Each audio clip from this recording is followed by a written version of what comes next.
Hi, I'm Christopher Showerman. In the next 60 seconds for legs and heart intensity, show me the bunny with assisted bunny hops on the path of least resistance.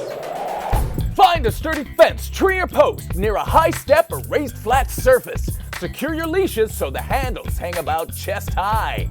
Face the pick point with your hands through the handles so the loops grip around your wrists. With your weight in your heels, unhinge your hips and squat low into a strapped squat. From the full squat position, explode off both feet to leap up onto the higher surface. Extend your triceps down by your sides to assist with air traffic control. After landing on the high surface, hop back down and return to the full squat position again in one smooth motion. And if that's easy, you probably haven't done enough of them yet. Check your equipment before every workout, have a training partner spot you, and always leave the gym nicer than you found it. With assisted bunny hops, you'll sail just like Peter Cottontail down the path of least resistance.